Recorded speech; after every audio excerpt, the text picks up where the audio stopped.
Cette vidéo est sponsorisée par Thomann.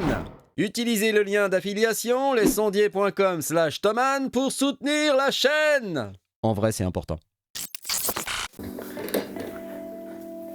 L'autre jour, ma femme me demande t'as pas vu l'enceinte Bluetooth là pour que je puisse mettre de la musique pendant que je fais de la peinture? Et je lui ai sorti ça. Vous allez me demander, mais qu'est-ce que c'est que ce truc? C'est une enceinte Electro Voice Everse 8. Elle a une petite table de mixage à l'arrière. On peut y entrer 4 canaux et ça crache. Je vous raconte pas comment ça crache. C'est le genre de petite enceinte qu'on emporte quand on veut jouer en extérieur. Ça peut servir à la fois de système de diffusion, ça peut servir de retour, ça peut servir de bête enceinte Bluetooth. Il y a une batterie à l'intérieur. Alors Electro Voice, moi je connaissais plutôt pour les micros. Vous avez certainement entendu parler de ce micro Electro Voice qu'on utilise beaucoup pour prendre les cuivres, le R20. Mais bref, c'est une enceinte qu'on peut utiliser dans une situation de mobilité. Pourquoi ce genre de produit m'intéresse? Eh bien, il se trouve que récemment j'ai dû faire un live set en pleine nature et j'ai été confronté à un problème que j'avais pas suffisamment anticipé, le retour. J'avais emmené mes écouteurs in-ear pour avoir du retour, mais c'est ces trucs-là, le câble était un peu court et j'avais oublié ma rallonge. Du coup, j'ai dû faire tout mon live set au son du laptop. C'était pas génial.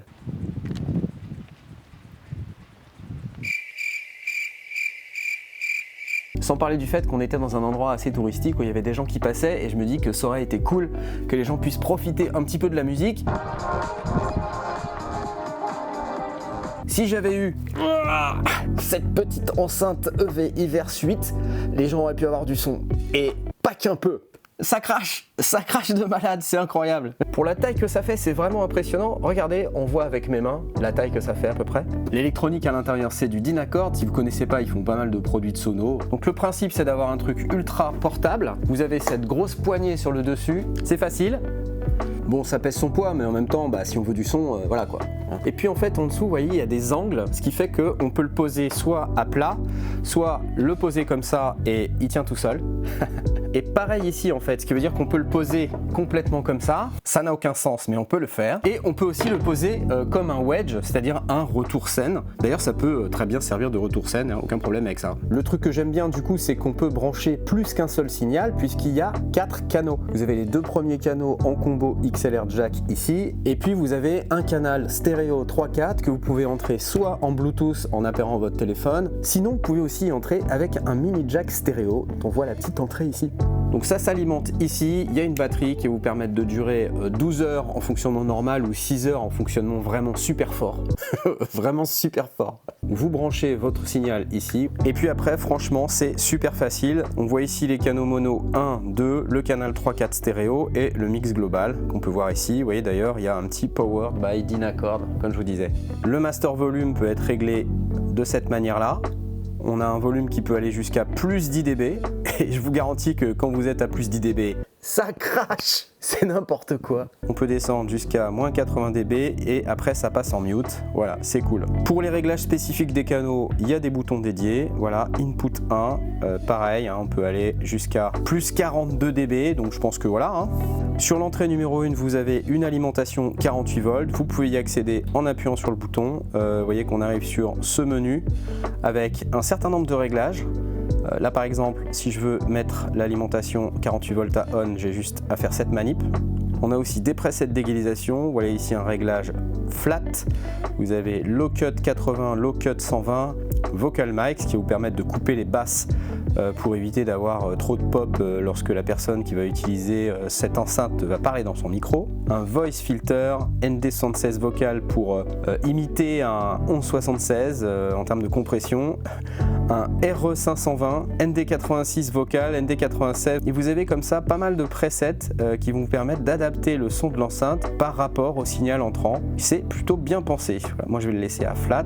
Vous pouvez allumer ou pas le compresseur avec un réglage qui va de 0 à 100 et puis les réglages treble, mid, bass que vous voyez ici. Vous pouvez monter jusqu'à moins 12, plus 12. Donc intéressant si vous avez besoin d'adapter un peu les basses, médium, aiguës en fonction de l'endroit où vous vous trouvez. Un bouton FX où vous allez pouvoir monter le volume de l'effet, je vais vous montrer comment ça marche, puisqu'il y a des effets intégrés avec cette Everse 8 et un Docker qui va nous permettre de baisser le son des autres entrées quand on va brancher un micro là-dessus, ce qui est plutôt super cool, et on va régler la puissance de ce Docker ici.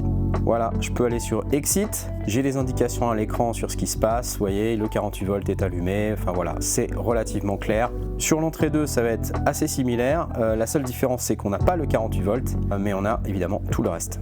Pour l'entrée 3-4, ça va être un peu plus simple, on va avoir uniquement l'accès au réglage d'égalisation, treble, mid, bass et un menu Bluetooth dans lequel on va pouvoir allumer ou éteindre le Bluetooth, contrôler l'appairage, parce que si vous avez deux Everse 8, vous allez pouvoir les associer pour qu'ils puissent fonctionner en stéréo et en instantané, et ça c'est une fonction qui est vraiment super de cette Everse 8. Alors moi j'en ai qu'une seule, donc je vais pas pouvoir vous faire la démo de cette fonction, mais sachez que ça existe, et si vous voulez utiliser les Everse 8 en stéréo, vous allez pouvoir les appairer en Bluetooth et avoir un système complètement stéréo de cette manière. Vous voyez, au bout d'un moment, la lumière de l'écran diminue un petit peu pour préserver la batterie, et vous avez un petit cadenas qui se met ici pour éviter qu'on tourne par inadvertance. Vous voyez, il vous dit push to unlock, donc je push et ça unlock. Donc on peut appairer son Everse 8 à son téléphone en maintenant de cette manière, et puis on va pouvoir faire l'appairage Bluetooth comme sur n'importe quel appareil Bluetooth standard.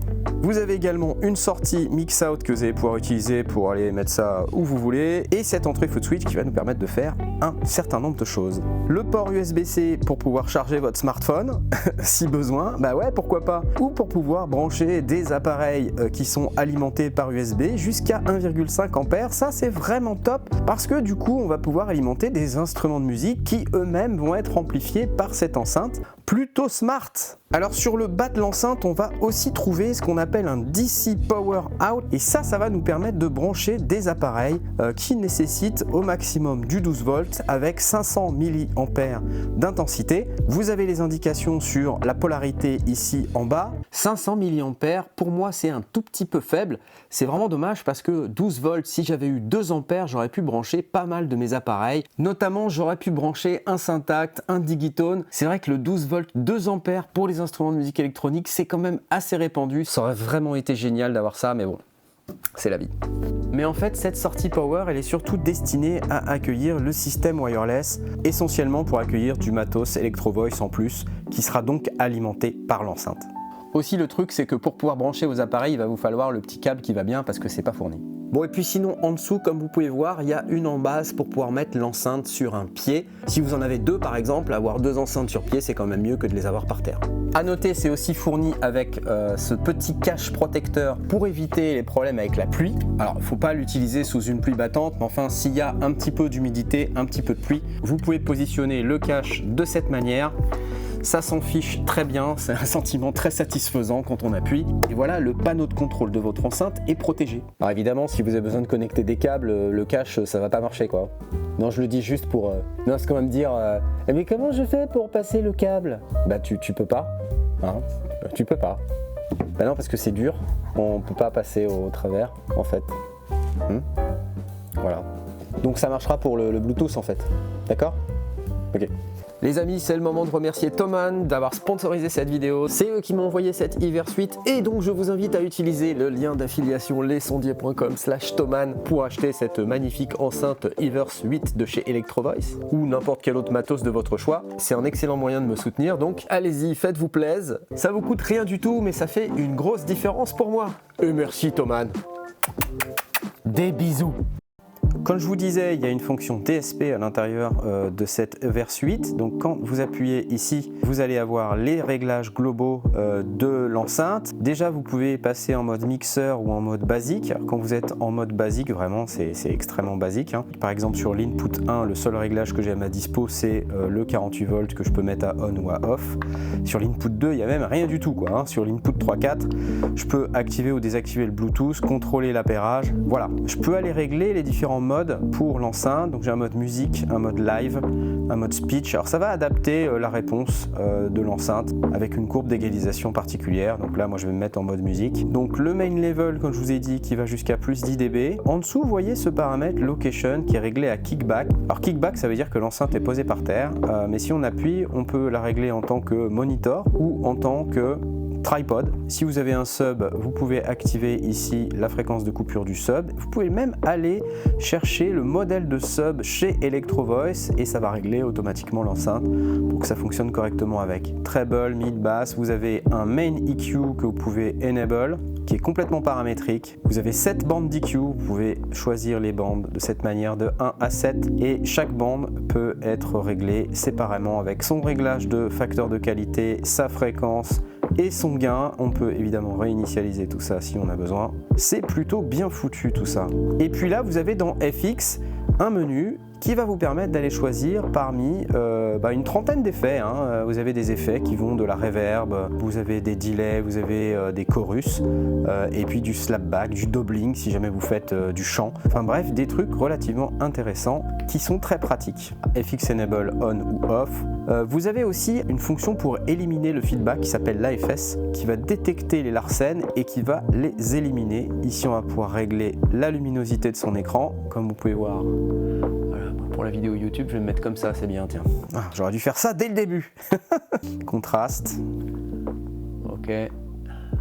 Et puis toute cette configuration que je viens de faire, je peux la stocker à l'intérieur d'une des 5 mémoires, vous voyez ici, de 1 à 5, et puis on peut storer tout ça et recall tout ça de manière très très simple. Donc en fonction des environnements dans lesquels vous êtes, vous pouvez stocker votre configuration. Et puis le réglage de standby qui va vous permettre d'éteindre l'enceinte au bout d'un certain temps quand elle ne reçoit pas de signal. Ça évite de tomber en panne de batterie bêtement quand on n'utilise pas.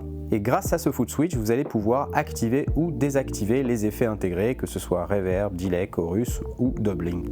Pour la performance live, c'est top. Je vous ai montré un peu l'enceinte, mais juste quelques specs pour la route quand même. Ça fait 400 watts, cette petite Eversuite, c'est quand même pas dégueulasse. Le haut-parleur grave fait 8 pouces, c'est-à-dire 25 cm. Réponse en fréquence de 50 Hz à 20 kHz pour un niveau max de 121 dB SPL. 121 dB SPL, c'est juste énorme. Donc à cette puissance max, on peut durer 6 heures, sinon ça sera 12 heures de fonctionnement sur batterie en puissance moyenne. Ça pèse 7,6 kg. Les entrées combo jack sont des entrées TRS, donc symétriques. Ah oui voilà, le récepteur HF RE3 Electro Voice qui peut donc être alimenté par la sortie Power dont je viens de vous parler. Cette petite enceinte, elle n'a pas fini de vous étonner, il y a une application qui s'appelle Quick Smart. Je lance l'appairage. Voici mon enceinte, je me connecte dessus, là il récupère les paramètres, ça prend un certain temps. Et là je me retrouve dans l'application et j'ai accès à toutes les fonctions de la Eversuite directement sur mon téléphone. J'ai l'égaliseur qui est ici, je peux appuyer sur Mute. Je peux passer en édition de mixage pour pouvoir gérer les volumes des 4 canaux. Je peux activer les effets, je peux activer l'AFS pour la détection de l'arsène. Puis je peux faire ma vie de cette manière-là, je peux monter le son, le baisser. Et évidemment, si vous regardez sur l'enceinte, bien ça correspond. Vous avez le Global EQ qui est ici, avec les 7 bandes d'égalisation dont je vous ai parlé tout à l'heure. Tout ça est très facile à gérer, il n'y a aucun problème. On peut aller gérer chaque canal séparément en appuyant sur le 1. On peut aller mettre de la reverb ici si on a envie. On peut sélectionner la Phantom Power. Donc tout ce dont vous avez besoin pour paramétrer votre enceinte, vous allez le trouver là-dedans. Donc tous les paramètres sont éditables sur l'application. Évidemment, c'est super. On peut faire Store Preset. On peut même nommer le preset. Donc par exemple, Knarf Live. Voilà, terminé. Enfin bref, il y a tout. Bon, en résumé, j'ai bien aimé la EV Everse 8. Enfin, il y a vraiment beaucoup d'éléments hyper positifs sur cette enceinte. Reste la question du prix au moment où je filme cette vidéo. Cette Everse 8 chez nos amis de Thomann est à 798 €. Certes, c'est une somme, mais rappelez-vous, 121 dB SPL, 12 heures de batterie, une fonction Bluetooth, 4 canaux, le tout avec le niveau de qualité Electro Voice. Franchement, pour moi, ça le fait, c'est oui. Ce que j'aurais aimé, c'est pouvoir alimenter plus de machines électroniques avec la sortie Power Out, c'est-à-dire avoir un peu plus que 500 mAh d'intensité électrique sur cette sortie. J'aurais aimé aussi avoir 2 voix de haut-parleur pour avoir un semblant de stéréo, parce que cette enceinte-là, n'oublions pas les amis, elle est mono. Bien sûr, elle accepte des signaux en stéréo, mais la restitution, malheureusement, ne sera que mono. Je pense qu'il y avait la place de mettre 2 haut-parleurs, mais peut-être que question puissance, ça le faisait pas, donc bon, on peut pas tout avoir quoi. En vrai, si je veux faire un vrai concert avec ça, avec de la stéréo, bah, j'ai besoin d'une deuxième enceinte quoi, c'est tout. Mais pour aller jouer en public dans la rue ou faire un bœuf avec des potes, franchement, c'est nickel. Nickel. Ces derniers jours, j'ai pas eu trop de chance avec la météo, mais je me suis dit que j'allais faire un petit live set dans le jardin. Ça a donné ça.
Voilà les amis, je vous laisse avec ça et je vous donne rendez-vous à la prochaine vidéo. Salut!